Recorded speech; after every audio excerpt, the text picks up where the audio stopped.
Welcome to the deep dive.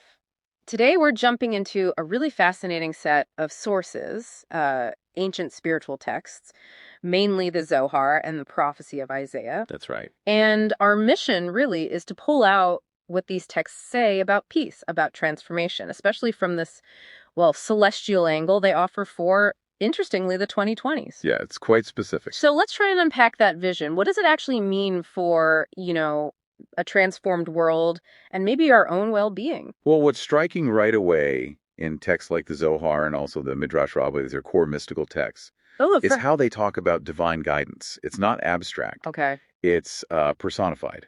You have figures like the archangels, Michael, Gabriel, Uriel, Raphael. They're presented as sort of cosmic forces or celestial watchmen. Like them, like guarding the corners of the world? Kind of, yeah. Stationed at the four corners, embodying these key qualities we need.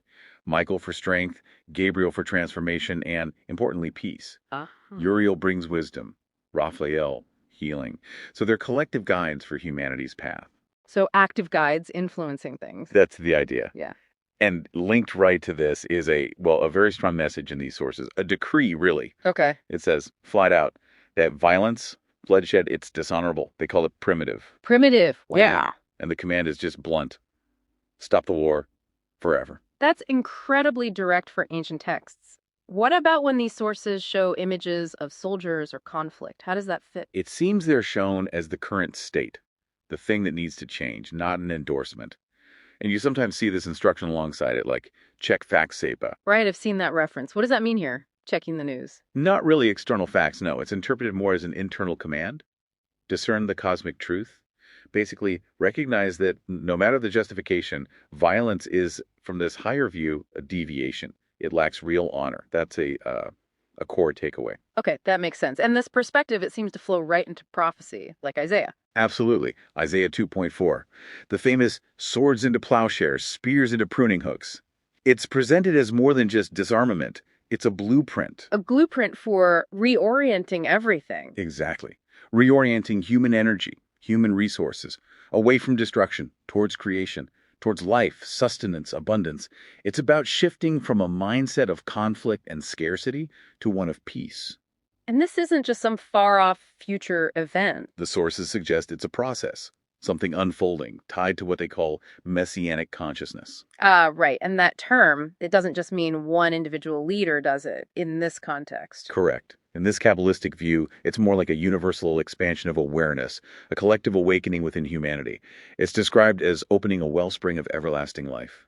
So the peace comes from an inner shift, a change in consciousness. That's the core idea. It's not just waiting for external events, but fostering that internal change. But there's resistance to this shift, isn't there? The sources mention something like Satan. Yes, but maybe not in the way people usually think. Here, Satan is often understood as the internal resistance. Ego, fear, being stuck in separation, the whole matrix of destructive patterns. So the main obstacle is inside us. That's the perspective. It's the internal darkness that needs dealing with, a spiritual battle fought within. Okay. And how does the Zohar itself fit into this picture? Its name means splendor or radiance, right? Exactly. The Zohar is described almost like a living thing, a conduit for divine light. The idea in the source is that simply disseminating it, studying it, brings this light into the world. And that light does what? Pushes back the darkness. Precisely. It actively repels that internal and external darkness. It's seen as a key way to accelerate this shift in consciousness, leading to what the texts call universal upgrades worldwide. Universal upgrades. What does that translate to, practically speaking? It's a really interesting connection they make between the spiritual and the tangible. These upgrades seem to point to real-world improvements, things like better public health and social well-being. So shifting resources. That's the logic. If energy and resources aren't poured into war and conflict, they're free for healing, for building, for improving life. Peace becomes the actual foundation for society to flourish. Makes sense. And this transformation, it's also shown to affect our relationship with nature, leading to the earth into bloom. Nature reflecting our inner and outer state of peace. So this vision, it's presented as an unfolding reality, something happening now. Yes, but not inevitably, perhaps. Right. It's guided, the sources say, by these celestial principles, these watchmen. But it really hinges on us. On human action, free will. Exactly. The guidance and the light are there. like tools or resources.